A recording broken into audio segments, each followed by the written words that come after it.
저는 올해 35이고 학창 시절부터 오래 만난 동갑내기 남자친구와 얼마 전까지 결혼 준비를 하고 있었어요.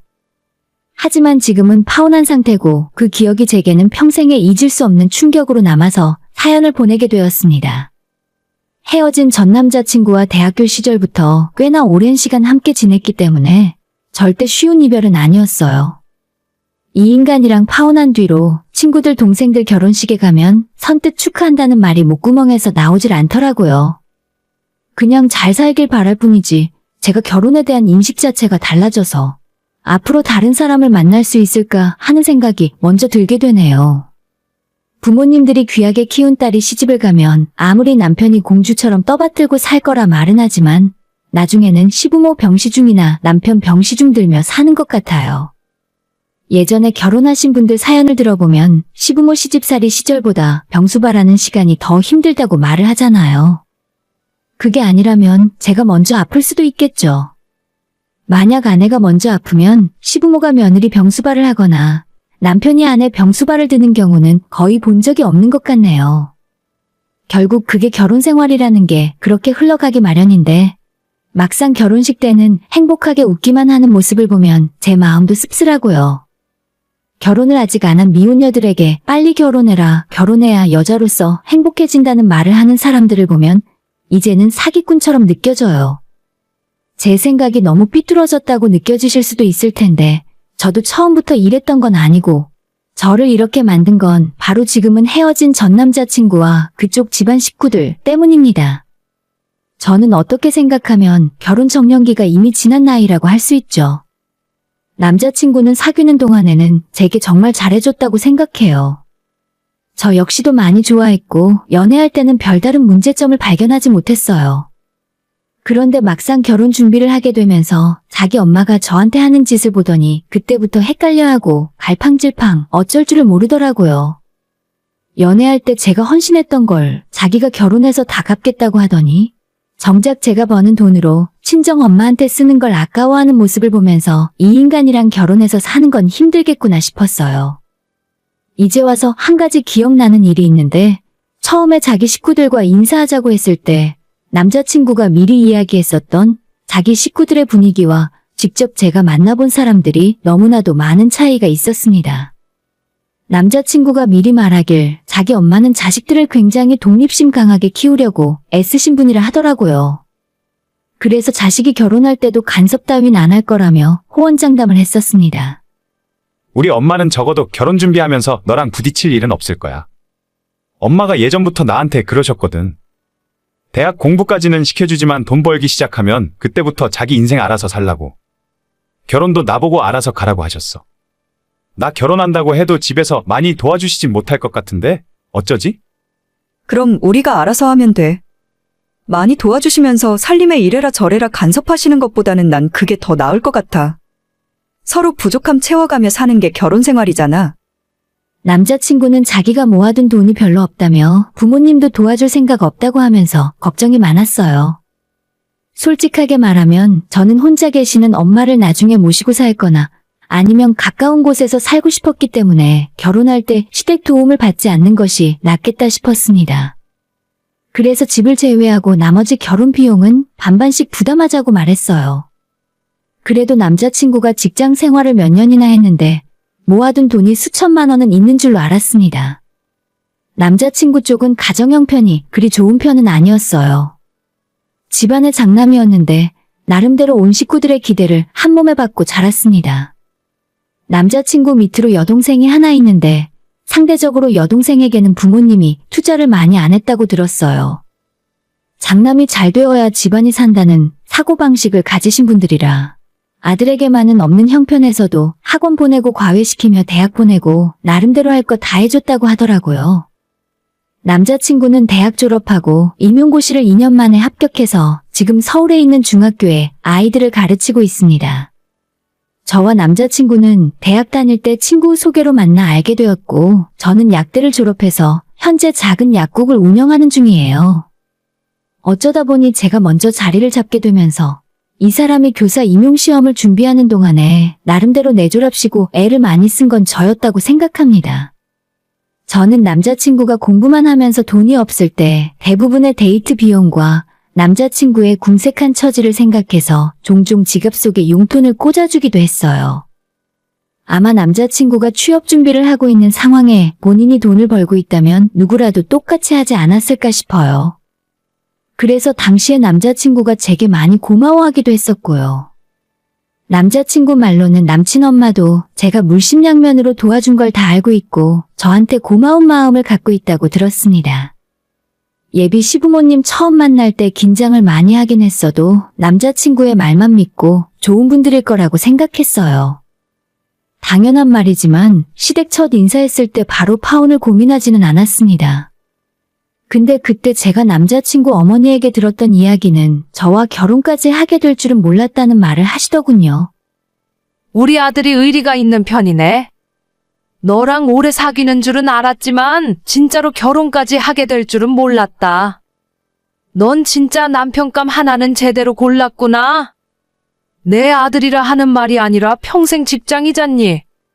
너는 약사라고 들었는데 요즘 약사 월급은 얼마나 받니? 엄마, 내가 저번에 이야기했잖아. 우리 효주는 월급 받는 약사가 아니라 자기 약국 차렸다니까. 그래? 그래봤자 그게 다 빚이지 뭐. 너 은행에 대출 남은 거 있니? 내 아들이랑 결혼하기 전에 대출은 다 갚고 해야 한다. 사실 약국 차리면서 받은 대출이 아직 남아있긴 했어요. 어머님이 정색을 하며 대출 갚으라는 말에 저도 순간 표정 관리가 안 되었습니다. 중간에서 남자친구가 묘한 분위기를 눈치채고 자기가 알아서 한다며 끼어들지 말라고 중재를 하는 덕분에 대충 넘어갈 수 있었어요. 하지만 어머님은 제 주머니 사정에 대해 정말 궁금한 게 많으신 것 같았습니다. 그래도 내 아들이 장가 간다는데 내가 어떻게 신경을 안 쓸 수가 있니? 너 대출이 얼마 정도 남았는지 알려줄 수 있어? 한 달에 얼마나 버는지도 정확하게 알려주면 내가 신경이 덜 쓰일 것 같구나. 기분 나빠도 어쩔 수 없어. 결혼 전에 확실한 게 좋은 거잖아. 엄마, 확인을 해도 내가 하면 되는 거지. 왜 엄마가 그런 걸 묻고 그러세요? 이제 그만 좀 해요. 불편해 하잖아요. 그때 저는 그 상황에서 어색하게 웃을 수밖에 없었습니다. 굳이 어머님 하시는 말에 말대답을 하거나 토를 달지는 않았어요. 처음으로 인사드리러 간 예비 며느리 입장에서 솔직히 이런 분위기가 적잖이 당황스러웠던 게 사실이긴 합니다. 남자친구가 아마 점수를 딴답시고 제가 인사를 드리러 오기 전에 이런저런 제 이야기를 많이 해둔 모양이었어요. 남자친구의 직업이 안정적인 교사이긴 하지만 수입으로 따지자면 개업 약사인 제가 훨씬 더 조건은 좋았습니다. 저희 친정이 형편이 좋은 건 엄마가 부동산 투자에 꽤나 수완이 좋으셨기 때문이에요. 제가 최근 몇 년간 수입이 늘어났고 제 남동생도 직장 생활을 하며 돈을 벌기도 했지만 몇 년 전 부동산 경기 한참 좋을 때 엄마가 아파트를 사고 팔고 하면서 수익을 많이 올리셨어요. 저도 약국 개업할 때 받은 대출을 지금은 거의 다 갚은 상황이었고요. 미리 말씀을 드리자면 친정이 경제적으로 여유가 있어서 그 덕을 보며 살았다고 쉽게 말할 수는 없습니다. 제가 약국을 운영하긴 해도 겉보기에 좋을 뿐이지 힘들게 대학 마치고 몇 년 동안 월급 받으며 일을 하다가 30이 넘어서야 제 약국을 차리고 빚을 봤거든요. 엄마가 제 뒷바라지 해주시느라 정말 고생 많이 하셨죠. 저도 집안 경제에 보탬이 되기 위해 대학 졸업하자마자 바로 일을 시작했고 약국을 개업한 뒤로는 정말 쉬는 날도 제대로 챙기지 못할 정도로 열심히 살았다고 자부해요. 그래서 제가 결혼 생각 자체를 많이 늦게 하게 된 이유도 있어요. 한참 자식들에게 돈이 많이 들어가는 시기에 친정아빠가 돌아가시는 바람에 엄마 혼자 저랑 제 남동생 뒷바라지를 다 해주셨어요. 대학 졸업하자마자 바로 약국을 차릴 만큼 집안 형편이 녹록하지 않아서 직장 생활을 몇 년 했었습니다. 하지만 직장 생활이 결코 쉽지는 않았고 언젠가 제 약국을 차리고 싶다는 생각을 계속했기 때문에 생각해둔 좋은 자리가 나왔을 때 바로 개업을 결심했어요. 제가 모아둔 돈이 많이 부족했기 때문에 그 과정에서 대출도 받았지만 친정엄마 도움을 받아야만 했습니다. 친정엄마가 저 약국 차릴 때 적금 모아둔 것도 해지해서 밀어주셨고 정말 물심양면으로 신경을 써주셔서 차릴 수가 있었어요. 그때 제가 엄마한테 약속한 게 한 가지 있는데 제가 버는 돈의 절반은 무조건 엄마한테 가져다 드리기로 했습니다. 엄마는 평생 저랑 동생 뒷바라지 해주셨고 제가 약국 차릴 때 보닌 노후자금까지 다 털어서 도와주셨는데 이 정도는 당연한 일 아닌가요?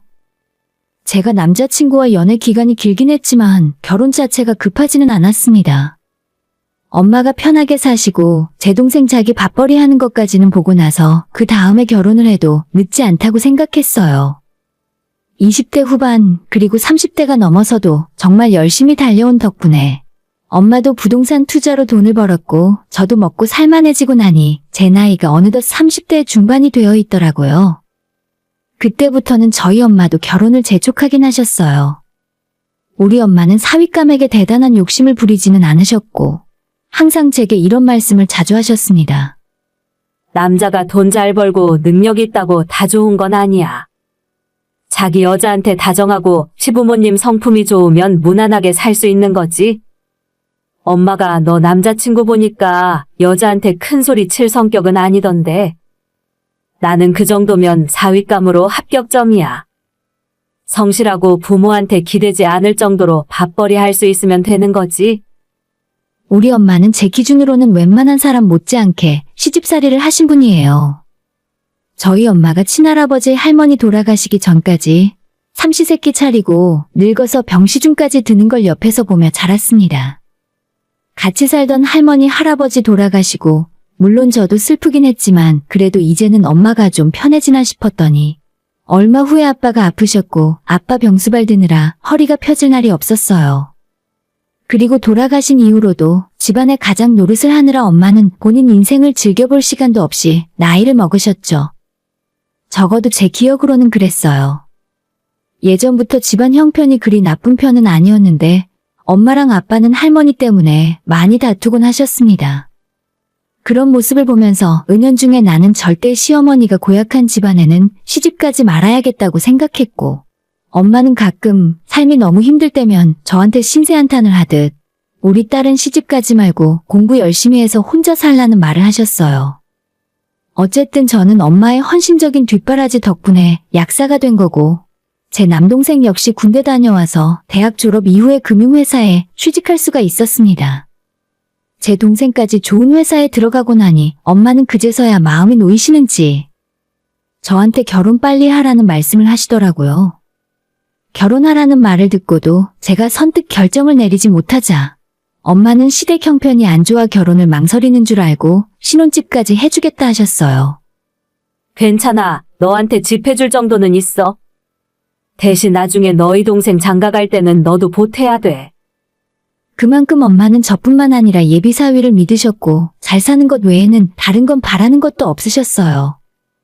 그저 제가 좋은 사람을 만나 가정을 꾸리고 행복하게 살기만을 바라셨던 겁니다. 솔직한 제 심정으론 이제 어느 정도 돈을 벌고 있고 엄마도 집 있고 차 있고 마음 편하게 사시니까 좀 더 엄마랑 같이 살면서 여행도 다니고 용돈도 넉넉하게 드리면서 풍족하게 살고 싶었어요. 주변에서 결혼하라는 말을 들으면서도 계속 미루다가 올해 들어 어쩔 수 없이 마음을 먹고 양가 인사도 드리게 된 겁니다. 그런데 처음 만나는 자리에서 어머님이 제 수입이며 대출이며 이것저것 따지고 캐물으신 게 썩 유쾌하지 않았어요.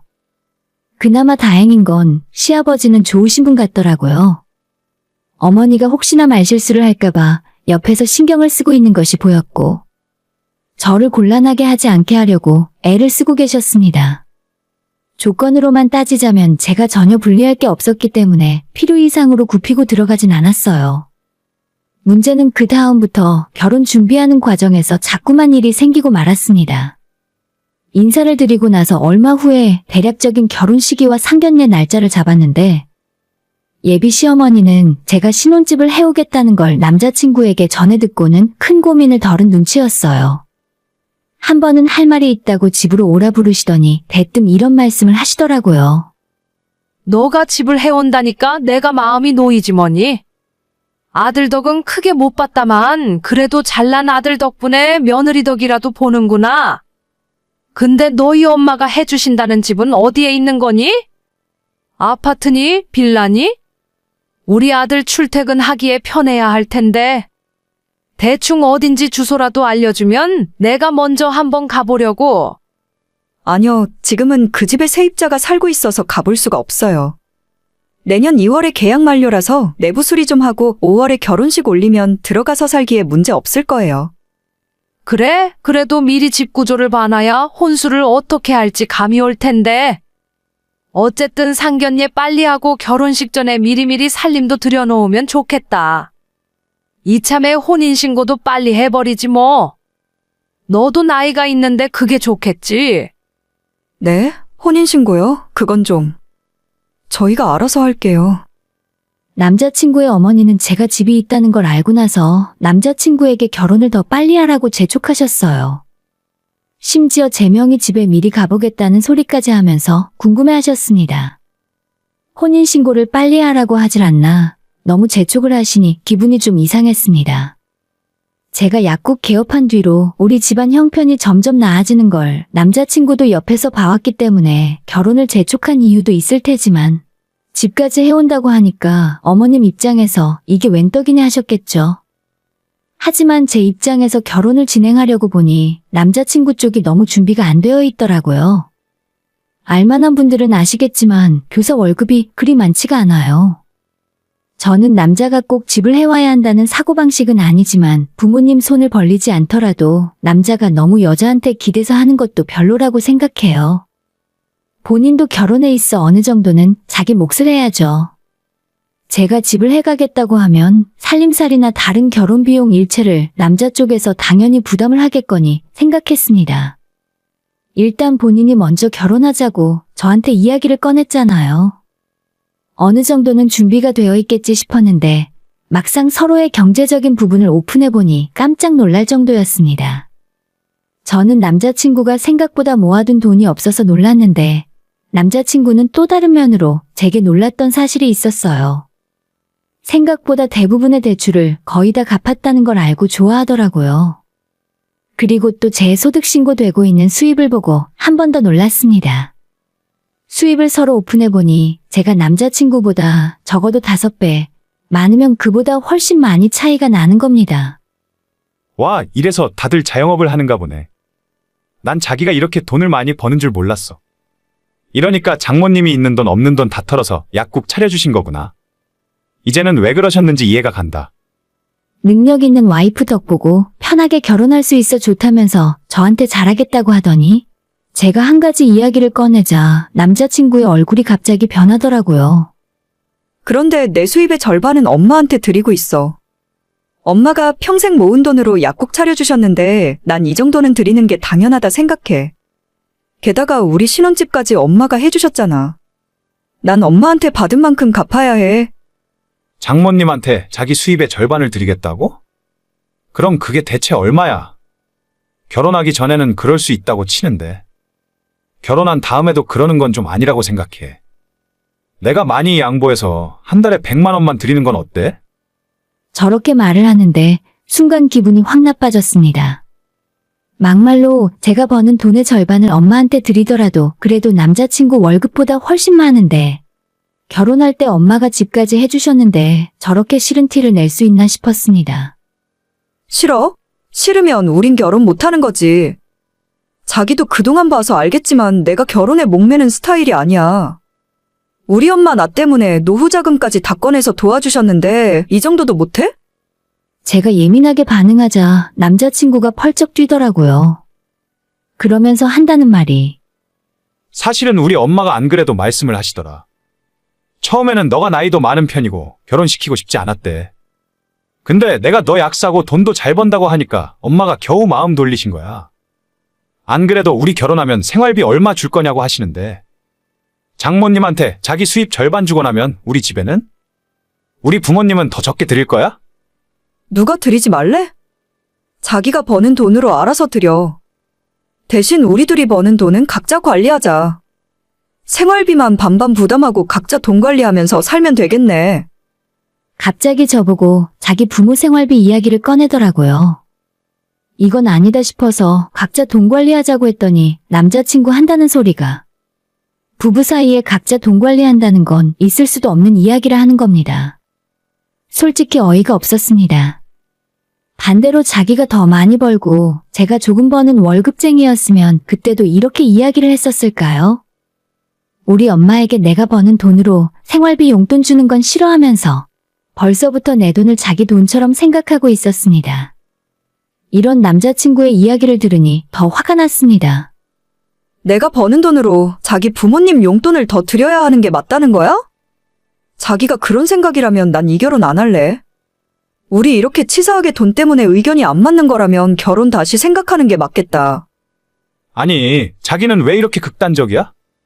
내가 언제 우리 부모님 용돈을 너가 책임지래? 그냥 비율은 적당히 맞춰서 드리자는 거지. 아무튼 알겠어. 너 생각이 그렇다는데 내가 무슨 권리로 뭐라고 하겠냐? 우리가 10년을 만났는데 지금 헤어지는 건 둘 다 손해야. 저는 10년이건 20년이건 그 기간이 중요한 게 아니라 서로 가치관이 다르면 결혼해서 행복하게 살 수 없다는 생각이에요. 결국 남자친구와 처음으로 돈 때문에 크게 다투고 나서 기분이 좋지 않았습니다.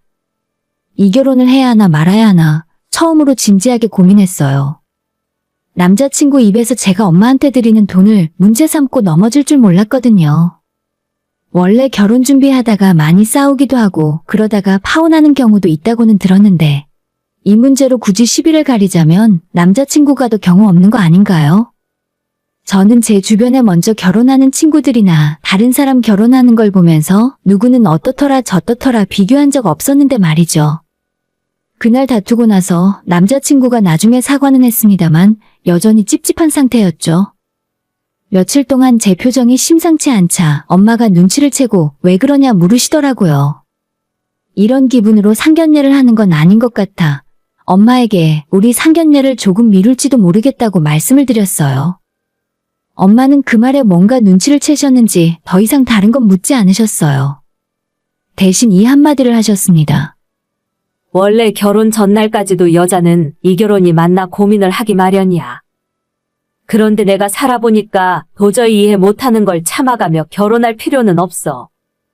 엄마가 너 결혼하라고 한 건 너가 결혼해서 행복하게 살길 바라는 마음이었지. 그게 아니라면 당장 때려치워도 나는 아무 상관없다. 이 한마디가 그렇게 마음이 편하고 든든하게 느껴졌습니다.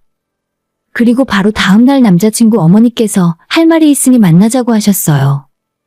상견례 날짜를 미루자 해놓고 저는 결혼 자체에 대해 고민하고 있었는데 그런 제 생각에 쐐기를 박는 사건이 남자친구 어머니를 만난 날 일어났습니다. 약속 장소에 나갔는데 어쩐지 저를 보시는 표정이 좋지 않더라고요.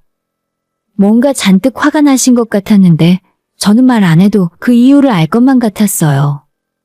자리에 앉자마자 대뜸 이런 소리를 하시는 겁니다. 오늘 내가 보자고 한 거 좋은 소리 하려고 부른 건 아니니까 기분 나빠도 새겨들어라. 내 아들이랑 결혼하기 전에 이 부분은 분명히 해둬야 할 것 같아서. 너 말이다. 우리 아들이 너보다 돈을 못 번다고 해서 은근히 깔보는 꼴은 절대 못 본다. 네? 깔보다뇨? 그게 무슨 말씀이세요? 그게 아니고서야 너희 엄마한테 수입의 절반을 준다는 소리가 어떻게 나오겠니? 원래 결혼하면 둘이 버는 돈은 공동재산으로서 둘이 함께 관리해야 하는 법이야. 내가 우리 아들 하는 이야기 듣고 얼마나 기가 막히던지. 남자친구가 바로 자기 엄마한테 달려가 제 사정에 대해 시시콜콜 떠들었다는 사실을 알고 기분이 확 상하더라고요. 제가 기분이 나빠 입을 꾹 다물고 있었더니 기세가 등등해져서 계속 떠들었어요. 나도 경우가 있는 사람이야. 너희 엄마랑 용돈 똑같이 달라고는 안 할 테니 적당히 조절해라. 그리고 예단도 안 받으려고 했는데 아들 하나 있는 집에서는 경우가 아니라더라. 예단도 문제고 혼수도 너가 절반은 부담해줘야겠어? 난데없이 예단 이야기를 꺼내더니 집을 해오는 저보고 혼수까지 부담하라더군요. 예단이요? 예단 처음부터 안 하기로 했던 거 아닌가요? 그리고 제가 집을 해가는데 혼수까지 제가 해야 돼요? 이게 무슨 계산법인지 저는 도저히 이해가 안 가네요. 너 진짜 대학까지 나온 애가 계산을 왜 이렇게 못해? 결혼하면 너희 친정엄마한테 버는 돈의 절반을 드리겠다며? 그럼 그게 집을 해오는 게 맞니? 우리 쪽에서도 양보할 테니까 너도 혼수 절반 하기로 하고 예단도 챙기라는 거야. 저는 도저히 그 집안의 계산법이 이해가 가질 않더라고요. 아마 그 집안에서는 저를 로또나 연금 복권 정도로 생각하셨나 봐요. 제가 집을 해온다는 소식을 듣고 처음에는 고맙게 생각하는 듯 했지만 지금은 당연하게 생각하는 것 같고 그것도 모자라서 친정엄마 용돈 드리는 걸 핑계로 혼수의 예단 그리고 자기들도 넉넉한 용돈과 생활비를 챙겨달라고 하셨죠. 이미 속으로 이 결혼은 끝이라고 마음을 먹게 되었어요. 어머님, 이 자리에서 제 생각을 확실하게 말씀드릴게요. 이런 결혼을 굳이 제 쪽에서 할 이유는 없을 것 같아요. 혼수고 뭐고 다 없던 일로 하시죠? 그러자 눈 하나 깜짝 안 하고 제 얼굴에 삿대질을 하며 화를 내셨어요. 너 지금 건방지게 결혼 안 하겠다고 협박하는 거야? 너가 그렇게 나오면 내가 미안하다 잘못했다 할 줄 알았어? 막말로 너가 나이가 어리기라니? 인물이 특출나기라니? 우리 아들은 너 아니어도 좋은 혼처 많아.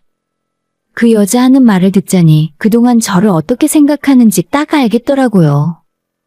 결혼하지 말자는데 굳이 제가 더 할 말은 없었습니다. 네, 저도 결혼할 생각 없어요. 아줌마, 다음에 아들 장가 보내려거든. 그런 속물근성 거지근성 내비치면 평생 아들 장가 못 보내니까 제발 정신 차리세요. 구질구질해서 저는 더 이상 말도 섞기 싫어지네요. 먼저 일어나겠습니다. 뭐? 너 지금 뭐라 그랬어? 아줌마? 구질구질해? 너 말 다 했니? 남자친구의 엄마는 화가 머리끝까지 났는지 금방이라도 제 머리채를 잡을 것처럼 일어났어요. 그대로 당하고 있을 생각은 없어서 저도 벌떡 일어났고 어머님 키가 기껏해야 제 어깨 정도 밖에 오지 않았기 때문에 쉽게 덤비진 못하더라고요. 그렇게 할 말 다 하고 자리를 박차고 나와버렸고 속에 있는 이야기를 다 했더니 마음이 뚫리는 것처럼 후련했습니다. 그 여자가 자기 화를 못 이기고 부들거리는 모습을 보니 정말 통쾌했습니다. 그렇게 파혼 통보하고 집에 돌아와 엄마에게 구구절절 설명하지 않고 그냥 이 결혼 안 하겠다고 선언했고 엄마는 아무것도 묻지 않으셨어요. 남자친구는 저한테 아무리 그래도 그렇지 결혼은 해야 하는 거 아니냐며 제가 먼저 자기 엄마한테 사과를 하면 본인이 중간에서 화난 엄마를 설득해보겠다 하더군요. 아직도 천지분간을 못하는 것 같아서 그냥 꺼지라 하고 전화번호 차단해버렸습니다. 10년 만난 인연이 한순간에 끝이 나더라고요. 제가 봉인 줄 알고 한몫 단단히 잡아보려다가 결국 이렇게 되고 말았습니다. 수준 낮은 인간들은 똑같이 대해주는 게 맞는 것 같아요. 결혼할 인연은 따로 있다는 소리가 있던데 아마 저와 그 사람은 인연이 아니라서 결혼이 깨지고 말았구나 싶어요. 제 쪽에서 참고 넘어간다고 해도 결혼 후에 얼마나 뜯어내려 할지 안 봐도 뻔히 보이지 않나요? 100번이고 1000번이고 잘한 결정이라고 생각합니다. 엄마와 남동생과 인생을 조금 더 행복하게 즐기면서 살 생각이에요. 오늘의 사연은 여기까지입니다. 구독과 좋아요, 알림 설정은 많은 힘이 됩니다. 다들 행복하시고 좋은 하루 되세요.